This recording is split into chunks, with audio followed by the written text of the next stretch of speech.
की जी भारतीय जनता पार्टी राज ठाकरेंना सोबत घेते याच्या विरोधात तिथल्या जनतेनं मतदान करण्याचा निर्णय घेतला पाहिजे। आणि असं काही होणार, राज ठाकरे प्रत्येक वेळेस कोणाची सुपारी घेऊन काम करतात। आता यांची सुपारी घेतली, आता भाजपने यांच्या इंजिनामध्ये काही कोळसा टाकला असेल। आपण त्यांच्याशी या ठिकाणी बातचीत करणार आहोत। 4 टप्पे झालेले आहेत, 5वा टप्पा आहे, कसं पाहताय?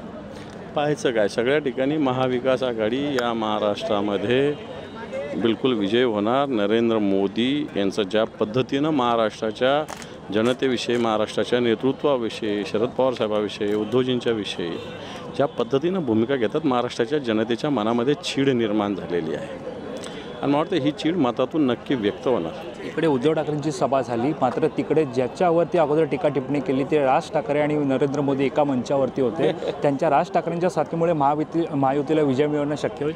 हे पहा, राज ठाकरेंनी काय काय केलं आहे बिहारी लोकांच्या विषयी, उत्तर प्रदेशच्या लोकांविषयी। मी तर म्हणतो उत्तर प्रदेश बिहारच्या लोकांनी याचा विचार केला पाहिजे की जी भारतीय जनता पार्टी राज ठाकरेंना सोबत घेते याच्या विरोधात तिथल्या जनतेनं मतदान करण्याचा निर्णय घेतला पाहिजे।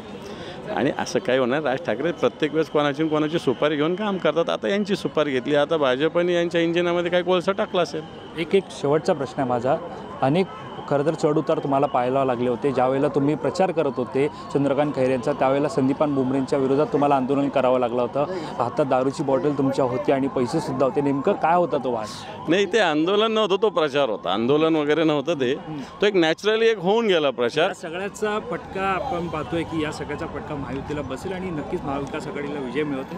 सत्यता समोर मांडली होती मी, दारू पाहिजे की पाणी पाहिजे। बुमरेंचा दारू विक्रीचा व्यवसाय आहे, तेव्हा दारूवाला पाहिजे का आम्हाला पाणी द्यायचं शिवसेनेला या शहराला, ते पाहिजे, हा प्रश्न होता, लोक ठरवतील। धन्यवाद आमच्याशी बातचीत केल्या संदर्भात। तर हे होते अंबादास दानवे। या संदर्भातील अधिक माहिती जाणून घेण्यासाठी तुम्ही मायमहानगर.com लॉग इन करा।